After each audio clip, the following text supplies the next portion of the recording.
Live, local, late breaking. This is NewsWatch 12 this morning.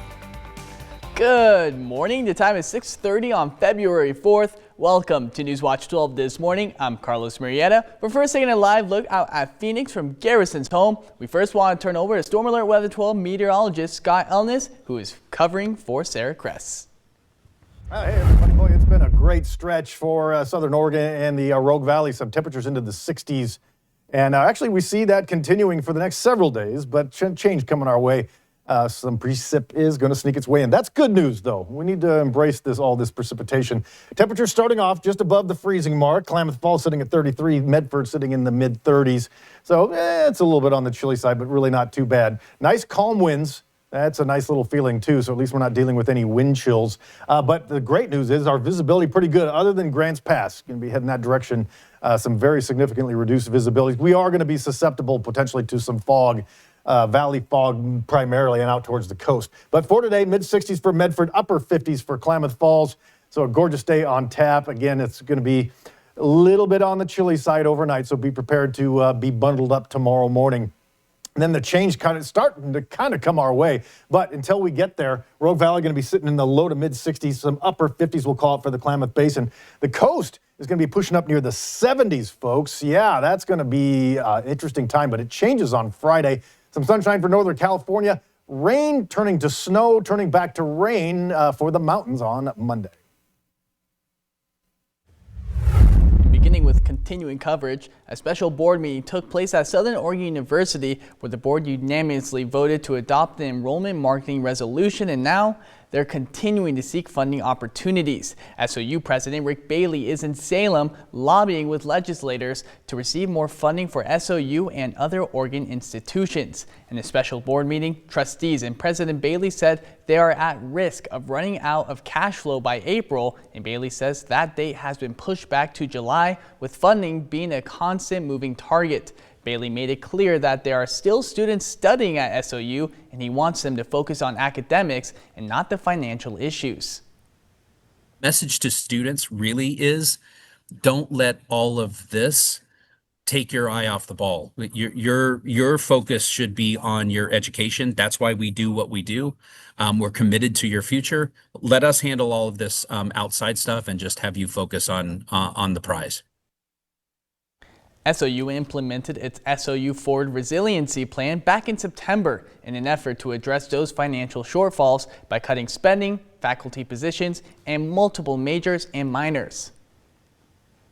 And with President Trump increasing tariffs on South Korean imports to 25%, a Medford auto repair shop says Americans will continue to pay higher bills and wait longer for repairs. At Chico's Auto Collision Repair, owner Juan Lopez says tariffs on imported parts from countries like South Korea, China, and Mexico are driving up prices and slowly down production. He also says shops don't control those increases and customers are left deciding whether to wait, pay more, or go without a car. Everything that we order, depending where it's coming from, there's going to be a price increase on almost everything. Our people in America are the ones that are going to pay for it, and there's no lights about that. Claims that foreign countries absorb tariff costs, Lopez says that's not what's happening in the car industry. And moving into a crime alert. The Curry County Sheriff's Office in the city of Port Orford is asking for help in locating the suspect in the shooting Tuesday afternoon. The city says 2 men were involved in a confrontation, leading to one shooting the other. The victim suffered non-life-threatening injuries and was transported to a hospital. 39-year-old Robert Anderson was identified as the suspect after he fled the scene. Police say he is presumed to be armed and dangerous. And new this morning, Governor Tina Kotek is advocating for House Bill 4082, which aims to increase affordable housing for Oregonians age 55 and older. Now, this bill intends to enhance access to manufactured home communities. This allows cities to expand urban growth boundaries, adding up to 100 acres for age-restricted or manufactured home communities, fostering affordability. Kotek says this helps cities create affordable homes for seniors and supports lower-cost manufactured home communities so people can age in place with dignity and stability. And Medford is welcoming the newest RV destination, Mr. Bigfoot RV Park, located right next to the Lithia and Driveway Fields, creating easy access for games and events. The park is pet-friendly with designated pet areas, restrooms and showers, on-site laundry facilities, free Wi-Fi, and more. And Wairika High School will be conducting a controlled burn beginning today and continuing through the end of the week. School officials say the burn will be taking place in the area located above and behind the school campus. Now, smoke may be visible, but all necessary precautions will be taken to ensure the safety of students, staff, and the surrounding community.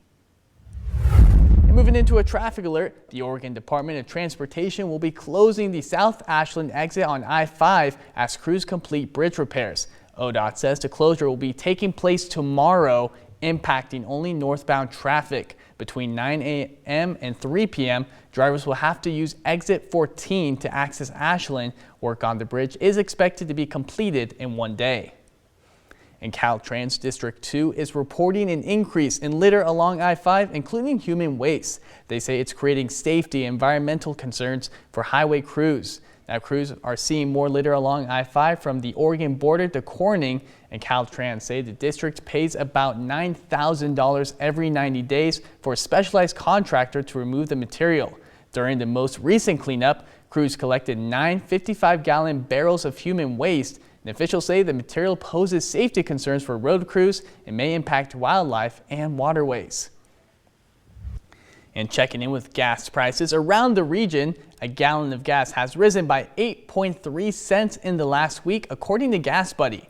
Jackson and Lake counties are seeing prices around $3.54, while Curry County is close to $3.65. Gas in Josephine County is at $3.60, Klamath County is at $3.43, and Siskiyou County residents are seeing $4.45 at the pump. The average cost for a gallon of gas currently sits at $3.56 in Oregon. And the PulsePoint app has been used in our region for years to help citizens and first responders stay in the know about emergencies, and crews say it's the CPR alert system is helping save lives every day. NewsWatch 12's Grace Ritz spoke with first responders and the founders of PulsePoint about the positive impacts of the alert system. Say I'm walking down the street and someone in the businesses right next to me goes into cardiac arrest. Well, if I have the PulsePoint app on my phone, it can notify me that CPR is needed nearby, so I can go in and render aid before first responders even arrive. We process now 800 reported cardiac arrests each day. We activate hundreds of people who are nearby every day. And every day, we have people starting CPR before the crews arrive. For nearly a decade, the app has helped people in our region track emergencies nearby. And local crews say its CPR alert system is making a real difference. The impact of early CPR and getting the community engaged and notifying citizens that there's somebody in need is huge. It's widespread across the country.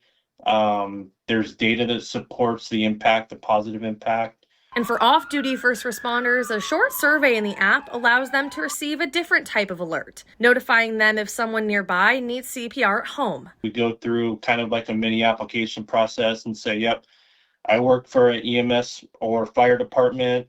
I have the tools necessary.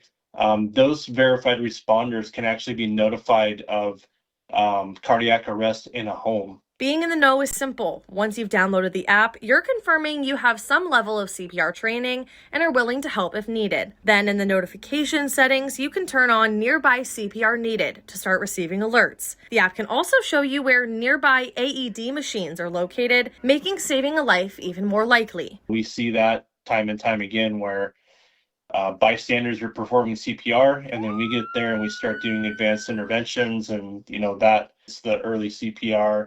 Early defibrillation saves the life. Reporting in Jackson County, I'm Grace Ritz.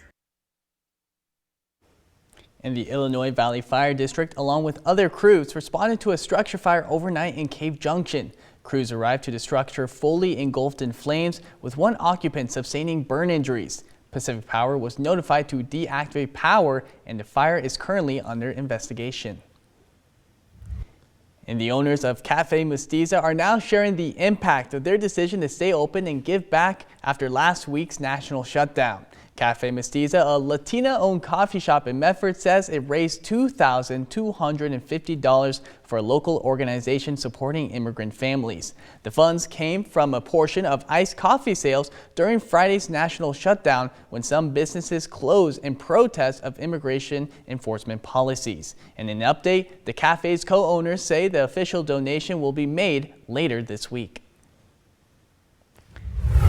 Looking ahead, monster trucks are roaring back into Medford, and the Monster X Tour is set to take over the Jackson County Expo later this month. The Monster X Tour rolls into the expo on February 27th and 28th, bringing some of the nation's top monster trucks to Medford. The event also features a pre-show pit party where fans can get up and close with the trucks and even ride a real monster truck.